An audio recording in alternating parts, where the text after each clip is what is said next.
दोस्तों ये है दुनिया की सबसे खतरनाक जॉब, जिसको करने के लिए इन वर्कर को महीने के लाखों रुपए दिए जाते हैं। इसमें सबसे पहले नंबर पर बड़े बड़े गोदामों में काम करने वाले ये मजदूर। यहाँ पर कम जगह में ज्यादा अनाज के बोरे को रखने के लिए इनको एक के ऊपर एक करके रखा जाता है। ऐसे में जब इनको बेचना होता है तो नीचे से वर्कर को इनको निकालना पड़ता है, और जब एक कट्टा नीचे से निकालते हैं तो ऊपर से सारे कट्टे अपने आप ही नीचे गिरने लगते हैं। कई बार तो ये पूरी की पूरी दीवार यहाँ काम करने वाले मजदूरों के ऊपर गिर जाती है, जिसके नीचे दबने से इंसान की हड्डियों का चूरा बन सकता है या उसकी जान भी जा सकती है। लेकिन इस काम को करने के लिए इन मजदूरों को ज्यादा पैसे भी नहीं मिलते हैं। दूसरे नंबर पर ग्लास फैक्ट्री वर्कर। दोस्तों गर्म शीशे को पिघलाकर अलग अलग चीजें बनाने के लिए मजदूर 24 घंटे जलती हुई भट्टियों के बीच में रहते हैं। इन भट्टियों का तापमान 1500 डिग्री सेल्सियस तक होता है। क्या आप जानते हैं बड़े बड़े क्रिकेट स्टेडियम में जो छोटी छोटी सुंदर घास लगी होती है उसको कुछ इस तरह मशीन की मदद से मैदान पर बिछाया जाता है, जिसको जब चाहे अपनी मर्जी से निकाला भी जा सकता है। तो आखिर ये घास कहाँ से लाई जाती है और ये असली होती है या नकली, चलिए जानते हैं। दोस्तों आपको बता दें, चाहे इंटरनेशनल क्रिकेट मैच हो या फुटबॉल मैच, कहीं पर भी नकली घास का इस्तेमाल नहीं किया जाता है, हमेशा असली घास का इस्तेमाल होता है। आखिर क्यों? तो दोस्तों अब जो घास क्रिकेट स्टेडियम में लगाई जाती है उसकी अलग से खेती की जाती है। यहाँ से इनको मिट्टी के साथ काट कर ही क्रिकेट के मैदान में लगा दिया जाता है। नेचुरल घास के इस्तेमाल से जो बॉल खेलने के लिए इस्तेमाल होती है वो जल्दी खराब नहीं होती है। अगर यहाँ आर्टिफिशियल प्लास्टिक की घास लगाई जाएगी तो फील्डिंग करते समय या डाई मारते समय खिलाड़ियों को चोट लगने के चांस भी बढ़ जाएंगे। साथ ही नेचुरल घास पर ग्रिप भी बहुत ही अच्छी मिलती है। क्या आप जानते हैं ये एक ऐसा पाउडर है जिसको हाइड्रोलिक मशीन के नीचे रखकर दबाने पर ये सॉलिड में बदल जाता है। लेकिन ऐसी कौन सी चीज होती है जो थोड़ा सा दबाव पड़ने पर पत्थर जितनी हार्ड हो जाती है? दोस्तों इस तरह पाउडर से मेटल की चीज बनाने को पाउडर मेटलर्जी कहते हैं। दरअसल दोस्तों ये पाउडर असल में मेटल के छोटे छोटे कणों से ही बना होता है। जब इस पर प्रेशर लगाते हैं तो ये कण आपस में चिपक कर जुड़ जाते हैं, लेकिन अभी भी ये इतने मजबूत नहीं होते हैं। इसीलिए इनको भट्टी में 1200 डिग्री के तापमान पर गर्म करके मजबूत बनाया जाता है। वही ये देखिए दोस्तों, शादियों में आप जो स्काई शॉट जलाते हैं उसको फैक्ट्रियों में कुछ इस तरह बनाते हैं। सबसे पहले कागज की गोल नली में बारूद के दानों को भर लेते हैं। ये वही गोलियां है जो आपको आसमान में रंग बिरंगी फटती हुई नजर आती है। उसके बाद ऊपर से बारूद भरकर इनमें बत्ती लगाकर बंद कर देते हैं।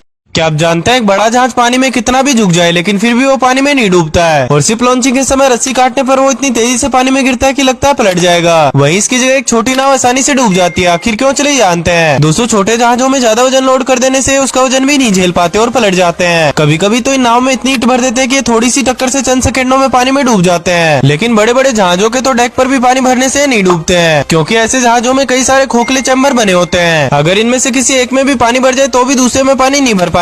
वही देखिए दोस्तों, जब एरोप्लेन के पार्ट्स को ट्रांसपोर्ट करना होता है तो उसको भी बड़े एरोप्लेन में ट्रांसपोर्ट किया जाता है। एयरबस बेलुगा एक ऐसा प्लेन होता है जिसका ऊपरी हिस्सा पूरी तरह खोखला होता है। क्या आप जानते हैं कि स्टील कोयल को ट्रांसपोर्ट करते समय ड्राइवर को कभी भी अपनी गाड़ी को झटके से रोकना या भगाना नहीं चाहिए, नहीं तो कोयल लुढ़क कर नीचे गिर जाएगी। साथ ही गाड़ी को भी भारी नुकसान हो सकता है। और अगर ये कोयल आपको लुढ़कते हुए कहीं दिख जाए तो इसे हाथों से रोकने की गलती कभी ना करें। एक बार एक वर्कर ने यही गलती की थी, जिसकी वजह से स्टील कोयल के नीचे आकर उसकी चटनी बन गई थी। वही ये देखिए दोस्तों, इस तरह प्लास्टिक को पिघलाकर गाड़ी के जटिल आकार वाले पार्ट्स पर लगाया जाता है। इस प्लास्टिक को जैसे इसके ऊपर रखते हैं उसके बाद ये इसके हर कोने में अच्छे से फिट हो जाता है। अगर इस पिघले हुए प्लास्टिक को उठाने में थोड़ी सी भी गलती हो जाती है तो ये पूरा प्लास्टिक ही खराब हो जाता है। वही ये इंसान इस तरह से डांस कर रहा है कि कितना भी नीचे झुक जाए पर नीचे नहीं गिरता है। इस तरह के डांस को अपने पैरों से कर पाना नामुमकिन होता है, इसीलिए इनके कपड़ों के नीचे कुछ इस तरह का लट्टू छिपा होता है। क्या आप जानते हैं इस वीडियो में देखकर आपको लग रहा होगा कि ये लोग करोड़ों की गाड़ी का नुकसान कर रहे हैं, जिसमें ये लोग BMW जैसी कार के पेंट में हवा भरकर उसको गुब्बारे की तरह फुला देते हैं, और ज्यादा फूलने पर ये पेंट फट जाता है और खराब हो जाता है। तो क्या ये पेंट असली होता है, चलिए जानते हैं। दोस्तों इस तकनीक को कार रैपिंग कहा जाता है, जिसमें महंगी गाड़ी को कलर करके और भी सुंदर बनाते हैं। इस काम में लाखों रुपए का खर्च आता है और ये काम बहुत ही बारीकी से करना पड़ता है। और जब किसी गाड़ी में लगा हुआ ये कलर हटाना हो तो उसमें हवा भरी जाती है, जिसे फोड़कर ये कलर आसानी से उतर जाता है। अगर इसको ऐसे उतारेंगे तो कार पर स्क्रैच भी आ सकते हैं। लेकिन इसकी सबसे बड़ी परेशानी है कि कई बार गाड़ी धूप में खड़ी हुई खुद ही फूल जाती है। ऐसे में कोई इसे फोड़ दे तो ये दोबारा सही नहीं हो पाता, जिससे गाड़ी का लुक खराब होता है और लाखों का नुकसान होता है।